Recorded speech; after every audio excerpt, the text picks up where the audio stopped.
कर्तव्य समर्पण और नियम के अनुसार अगर कार्य किया जाए तो सफलता अवश्य मिलती है। बिल्कुल इसी को लेकर आज हम पहुंचे हैं अनूपगढ़ विधानसभा। भारतीय जनता पार्टी के द्वारा एक बड़ी जिम्मेदारी सौंपी गई है और हमारे साथ मौजूद है अनूपगढ़ नगर पालिका चेयरमैन और प्रदेश मंत्री का दायित्व प्रियंका जी बैलान। मैडम, पहले तो आपको बहुत बहुत बधाई हो। प्रदेश मंत्री एक बड़ा जिम्मेदारी पद जो है वो आपको दिया गया। बहुत बहुत धन्यवाद आपका। आपके चैनल के माध्यम से मैं सबको धन्यवाद देना चाहूंगी।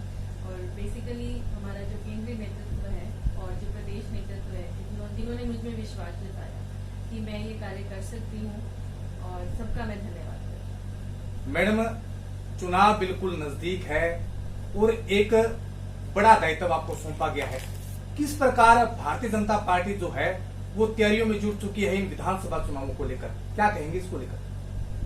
देखिए, सबसे पहले तो कहूंगी this is what we call Bharatiya Janata party. आप देखें कि कैसे वरिष्ठ अनुभवी जो पदाधिकारी हैं और हमारे जो वरिष्ठ नेतागण हैं, उनके बीच में एक युवा कार्यकर्ता, महिला कार्यकर्ताओं को जगह मिलना, ये है भारतीय जनता पार्टी, जहां अनुभवी और मार्गदर्शन में काम करने वाले युवा, उनका एक क्लस्टर हमारे आदरणीय प्रदेश अध्यक्ष सीपी जोशी जी की टीम में आप देखें तो ये चुना गया है। तो मैं यही कहना चाहूंगी कि बहुत महत्वपूर्ण समय है ये संगठन के लिए, काम करने के लिए, क्योंकि हमारे सामने 2023 और हमारे सामने मोदी जी का 2024 का चुनाव संगठन के लिए बहुत बड़ी जिम्मेवारी है। और हम लोगों ने पूरा सजग रूप से, जो हमारा प्रथम प्रयास है वो यही है कि दोनों ही सरकारें हमें बहुमत से बनानी है। उसके लिए सजग हमें प्रयास करना है, एकजुटता का प्रचार करना है। तो यही जिम्मेवारी है। और जैसे ही हमारी घोषणा हुई और उसके बाद में कल हमारी बीकानेर संभाग की प्रथम बैठक थी। बैठक ना कहें तो एक पूरे संभाग के सारे कार्यकर्ताओं, जनप्रतिनिधियों का एक चर्चा बैठक हुई, क्योंकि हमारे आदरणीय मोदी जी, बहुत बड़ी बात है हमारे लिए कि इस संभाग में उनका आना हो रहा है और हम सब की जिम्मेवारी है कि उनके आगमन के लिए, स्वागत के लिए हम कैसी तैयारियां करते हैं, क्योंकि ये बहुत बड़ी संभाग की उपलब्धि है। और साथ में बीकानेर के लिए भी बहुत बड़ी बात है कि मैं समझती हूँ कि आजादी के बाद में इतने हजारों करोड़ का बजट, 25,000 करोड़ का बजट केंद्र की मोदी जी की सरकार ने इस संभाग को दिया है, बीकानेर शहर और बीकानेर देहात को दिया है। वो रोड का क्लस्टर, वो जो हाईवे हमारा जो बना है, जो ओवरपास हमारा बना है, तो आप उसको जाकर देखें। मुझे नहीं लगता कि मेट्रोज के आसपास का जो दृश्य हम देखा करते थे जब दिल्ली जाते थे या बैंगलोर जाओ, आप मेट्रो सिटीज में जाओ, वैसा एक कार्य हमारे संभाग को मिलना, और उसके लिए धन्यवाद करने के लिए हम सब एकजुट होकर उनके सभा की तैयारियों के लिए लगे हैं। तो संगठन में जैसे ही हमें नियुक्ति मिली तो प्रथम कार्य ये हमारा है। उसकी तैयारियों के लिए कल एक बैठक हो गई। अब लगातार इस पूरे संभाग में हमने बैठकें करनी है, तैयारियां करनी है। उस बाबत आज हमारे अनूपगढ़ की भी बैठक रखी गई है, जिसमें आदरणीय राजेंद्र जी राठौड़ पधार रहे हैं। हमारे नेता प्रतिपक्ष हैं, बड़े नेता हैं हमारे। और कल आदरणीय हमारे प्रदेश अध्यक्ष सीपी जी और राजेंद्र जी ने हमारी मार्गदर्शन रूपी बैठक ली है। और अभी तो हमारा तैयारियों का दौर है। तो शुभकामनाएं आपने दी, सबको मैं धन्यवाद देती हूँ, आपके चैनल को भी धन्यवाद देती हूँ। और कल कई कार्यकर्ता जब पहुंचे हुए थे और मुझे बहुत प्रसन्नता हुई, उन्होंने बोला, धन्यवाद दिया जो नेतृत्व का कि भाई आपने हमारे जो सीमावर्ती एक हमारी विधानसभा, बहुत बड़ी उपलब्धि है ये पूरे एरिया के लिए, पूरे कार्यकर्ताओं के लिए, जो पार्टी ने सम्मान दिया है। कारण ये भी कि हम एक बॉर्डर पे तो है ही, लेकिन हम इधर से अगर देखें तो बीकानेर संसदीय क्षेत्र के भी बॉर्डर पे हैं, उधर श्रीगंगानगर जिले के भी बॉर्डर पे हैं। और बॉर्डर पे रहने के कारण कार्यकर्ताओं का जो एक सम्मान होना चाहिए, वो ये सम्मान पार्टी ने इस क्षेत्र को दिया है। ये केवल मेरा सम्मान नहीं है, कार्यकर्ताओं का सम्मान है। क्योंकि एक पॉजिटिव एनर्जी आती है कार्यकर्ताओं में, और मुझे प्रसन्नता है कि सब में मेरे साथ साथ सब में ये जोश आया है, और ये जोश जो आया है, ये जो सम्मान दिया है, इसका निश्चय ही इस विधानसभा को, इस एरिया को पूरा इसका फल मिलेगा। मैडम, बहुत बड़ी जिम्मेदारी आपको सौंपी गई है, सीमावर्ती इलाका है, एक अनुभवी कह सकते हैं कि एक सक्रिय नेता को एक बड़ी जिम्मेदारी दी है। अब बात की जाए राजस्थान की सरकार की, तो बड़ी बड़ी सौगातें दी गई है, अनूपपुर को जिला बनाया गया है, और बार बार केंद्र सरकार पे आरोप भी लगाए जा रहे हैं कि मात्र एक जुमलेबाजी की जाती है, लेकिन राजस्थान की जो सरकार है वो लगातार बड़ी सौगातें दे रही है, बड़े जो दावे किए गए थे उनको धरातल पर प्रस्तुत किए गए। इसको लेकर मैडम आप क्या कहेंगे? मैं सौगातें तो नहीं कहूंगी, मैं यही कहूंगी कि एक सपने का सौदागर है जो सबके सपनों के साथ में खेल रहा है, क्योंकि हम इस नगर में एक जनप्रतिनिधि के रूप में भी मैं काम कर रही हूँ, यहाँ की नगर पालिका अध्यक्ष हूँ, तो योजनाएं तो ये पहले से ही थी, और इस सरकार पे तो मैं खुला ये आरोप भी लगाती हूँ कि योजनाओं के इन्होंने नई योजनाएं तो क्या, पहले तो इन्होंने योजनाओं का नाम बदलने का कार्य किया।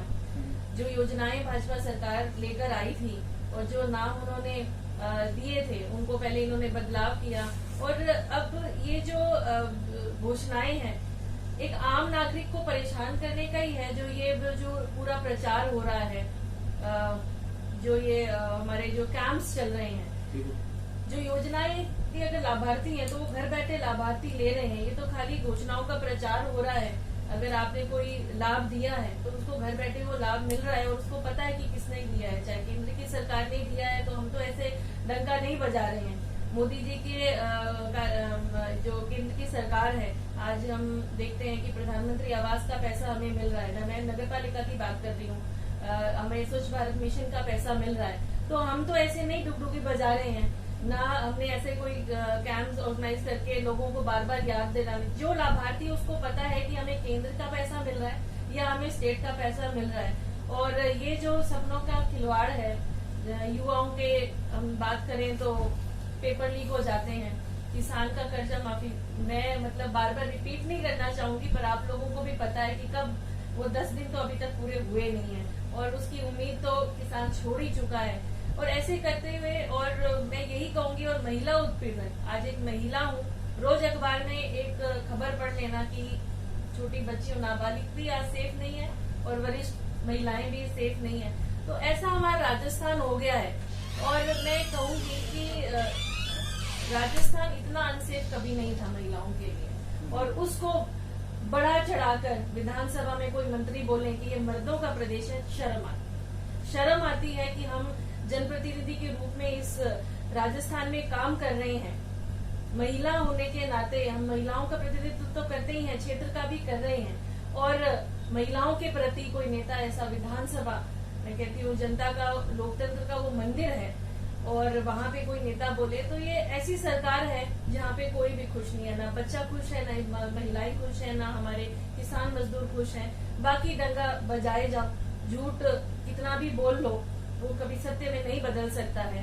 तो हमारे पास तो खुला मैदान है काम करने को, काम हम करेंगे, और इनकी नाकामियां हम जनता तक लेकर जाएंगे, और केंद्र की 9 साल की उपलब्धियां भी हम जनता के बीच में लेकर जाएंगे। ये हमारा संगठन का भी दायित्व है, और आम जनता जानती है। आज जो जनता है वो समझती है कौन उनके लिए क्या कर रहा है। जितना महिलाओं को सम्मान मैं समझती हूँ, आजादी के बाद में किसी प्रधानमंत्री ने अगर महिलाओं के बारे में सोचा है तो वो हमारे आदरणीय मोदी जी हैं, और यह एक अनपढ़ महिला भी जानती है, जो पढ़ी लिखी नहीं है वो भी जानती है कि हमारे लिए अगर छत बनाई तो मोदी जी ने बनाई, हमारे सम्मान का अगर उन्होंने देखा तो मोदी जी ने देखा कि शौचालय नहीं थे तो उनके लिए आज डायरेक्ट पैसे आ रहे हैं, खातों में आ रहे हैं, जो बीच बिचौलापन है वो भी मोदी जी ने खत्म किया।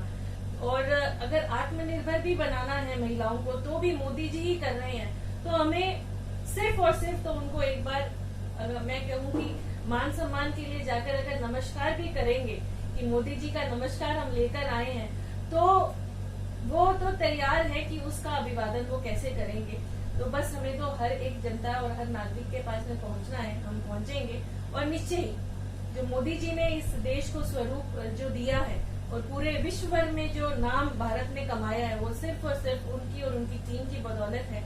और धन्यवाद इसलिए करती हूँ कि मैं उस संगठन की आज पदाधिकारी हूँ, जिस संगठन को हमारे वरिष्ठ नेताओं ने खड़ा किया और मुझे इस कार्य करने का सौभाग्य मिला है, तो मैं बारंबार नेतृत्व का, शीर्ष नेतृत्व का धन्यवाद करती हूँ। बिल्कुल, संगठन की जहां तक बात आई है मैडम, संगठन के आप एक बड़े जिम्मेदाराना पद पर आप दायित्व दिया गया आपको। बात की जाए गंगानगर और हनुमानगढ़ जिले की, तो सीमावर्ती इलाका है, आपको चुना गया है, लेकिन यहाँ अनूपगढ़ विधानसभा कहें, खाजूवाला कहें, रावला कहें या रईसनगर की बात की जाए, तो मैडम यहाँ सबसे बड़ी समस्या आती है सिंचाई पानी। तो क्या इसको हल करवाने का प्रयास किया जाएगा? क्योंकि बार बार आंदोलन भी हुए हैं, प्रदर्शन भी हुए हैं, लेकिन आज भी वही रात जो है वो अलापी जा रही है। इसको लेकर क्या कहेंगे मैडम? देखिए, बहुत बड़ा मुद्दा है। जब से मैं पार्टी की कार्यकर्ता के रूप में मैंने पार्टी ज्वाइन करी है, पूर्व में हमारे क्षेत्र में आंदोलन भी रहे हैं और जनता की, यहाँ की प्रथम मांग है हमारे किसानों की, और यह मांग में हमेशा राजनीति हुई है। जहाँ जब आंदोलन में हमारा शेयर तय हो रहा था, तब भी राजनीति हुई। उस समय कमान अलग नेताओं के, अलग पार्टी के नेताओं के पास में थी, अलग विचारधारा के लोगों के में थी उस समय। हालांकि हम एज ए कार्यकर्ता तो यहाँ नहीं थे, क्योंकि मैं यहाँ की उस समय पार्टी मैंने ज्वाइन नहीं करी थी, पर मैं समझती हूँ कि ये लंबा संघर्ष लोगों ने किया है और जिला बना है। तो मैं समझती हूँ कि जिला बनने के साथ साथ अगर हमारा नोटिफिकेशन फाइनलाइज हो जाए, अगर हमें इस जिला मुख्यालय पे ऐसा इरिगेशन के बड़े अधिकारी मिल जाएं, और ये भी रहता है कि आज पंजाब से हमें पानी लेना है, तो वहाँ आज अलग विचारधारा लोगों की सरकार है, वो कभी नहीं चाहेगी कि श्रेय इधर की सरकारों को मिले, तो यह रहता है। हालांकि जो जल शक्ति मंत्रालय है हमारे, वहाँ जो आदरणीय मंत्री जी बैठे हैं, उनके पास में यहाँ के जो जनप्रतिनिधि हैं हमेशा जाते रहे हैं और विचार हमेशा रहा है कि कैसे इस समस्या का समाधान हो। लेकिन जब तक मैं समझती हूँ कि एक विचारधारा की सरकारें और नहीं रहेंगी, क्योंकि बढ़ जाता है, विश्वास बढ़ जाता है, इस वजह से ये कारण रहा है। नहीं तो चाहे तो सबको सबके हक का पानी बहुत आसानी से मिल सकता है। मांग है कि एक पॉजिटिव सोच रहे सरकार, चाहे कोई भी हो, देखे कि कैसे किसान हमारे, कैसे उनकी फसलें बिक जाती है, कभी मौसम उनको दुख दे देता है और कभी जो उनके शहर का पानी है वो उन्हें नहीं मिलता है। तो जो हम उपलब्ध करवा सकते हैं वो तो मंत्रालयों को सोचना चाहिए, सरकारों को सोचना चाहिए। आपने देखा होगा कि पूर्व की भाजपा सरकार में हमेशा एक पॉजिटिव सोच के साथ में, चाहे हमारी ये पानी की समस्या हो, चाहे हमारी 6A की समस्या हो, आपने 6A का बात चली गई है, तो मैं कहूँ कि सरकार ने अभी तक 6A के बारे में कोई चर्चा ही नहीं करी, कभी कुछ चर्चा ही नहीं करी। और भाजपा सरकार में 6A के मुद्दे के लिए अलग से कमेटी भी बनी थी। उस कमेटी का निर्णय होते होते, देखो समय लगता है चीजें धरातल पे आने में, वो समय बीत गया और आचार संहिता लग गई और पुनः भाजपा को यहाँ मौका नहीं मिला। नहीं तो मुझे ये उम्मीद थी कि 6A का मसला भी सड़ेगा। 10 गुना के इतने हजारों मरबे हैं जो लोगों के हैं, और जब तक यहाँ पे एक बड़ा इरिगेशन का अधिकारियों का मुख्यालय नहीं बनेगा, क्यों जनता रीच आउट कर पाए, अपनी बात कह पाए, जनप्रतिनिधि कह पाए। अब एक फॉर्मेलिटी वाली बैठकें विधायकों के साथ में कर ली जाती है, चीफ सुनते नहीं है, तो यहाँ के जनप्रतिनिधि जरूर मांग उठाते हैं, जनता मांग उठाती है, लेकिन वही बात है कि जनता की जो दुख को एक समझना पड़ेगा कि क्या डिमांड है। खाली मांग उठाने से और निर्णय पेंडिंग रखने से एक काम नहीं चलेगा। और मैं ये समझती हूँ कि जब जहाँ भी जैसे भी मौका मिलेगा, हमारा जो ये एरिया है ये किसानों की बदौलत ही है जो ये इस रूप में है, क्योंकि किसान मेहनत करता है, पैसा आता है मंडियों में, ना हो ये मेहनत तो ये बंजर है सब कुछ। तो उनके लिए अगर मांग उठाने का कभी भी मौका मिलेगा तो मैं उन लोगों के साथ हूँ, क्योंकि एक पुराने किसान परिवार से हूँ। ऐसा नहीं है, बढ़ते हैं और हमारे बड़े तो उन्होंने खेतों में मेहनत कर कर हमें इतना बड़ा किया है। तो मैं समझती हूँ कि अन्नदाता जो है उसके सम्मान के लिए जब भी लड़ना पड़ा, जब भी मांग उठानी पड़ी, तो हम हमेशा। मैडम, राष्ट्रीय अध्यक्ष जेपी नड्डा जी की टीम के आप एक बड़े दायित्व में हो। बात की जाए मैडम, तो इस बार जैसे ही आपको एक बड़ा दायित्व सौंपा गया, एक प्रदेश मंत्री नियुक्त किया गया, तो इलाके में एक चर्चा का विषय और बन चुका है कि इस बार विधानसभा चुनावों में आपको भी एक जिम्मेदारी के साथ साथ विधानसभा में उतारा जा सकता है। इसको लेकर मैडम क्या कहेंगे, क्योंकि चर्चा जो है वो लगातार बढ़ी हुई है। देखिए, मैं तो यही कहूंगी कि हम कार्यकर्ता हैं, पार्टी के निष्ठावान कार्यकर्ता हैं, जिन्हें हमेशा यह चिंता रहती है कि पार्टी कैसे मजबूत हो। पूर्व में भी युवा मोर्चा की मैं कार्यकर्ता रही हूँ, और जब पार्टी ज्वाइन करी थी तो महिला मोर्चा के मंडल अध्यक्ष से मैंने काम शुरू किया। पार्टी ने जब जहाँ जैसा दायित्व दिया हमने काम किया है, और आगे भी चाहे ये चेयरमैनशिप भी है तो ये पार्टी का ही निर्देश था कि भाई आप हमने चुनाव लड़ा और सिंबल पार्टी ने दिया, और अध्यक्ष के रूप में मैं आपके सामने काम कर रही हूँ। रही बात प्रदेश मंत्री की भी, ये भी दायित्व पार्टी का ही निर्णय है कि आपने इस पद पे काम करना है। तो हमें तो पार्टी के आदेशों की पालना करनी है। जिस रूप में पार्टी जहाँ खड़ा करेगी, पार्टी ने हमें कितना मान सम्मान दिया है।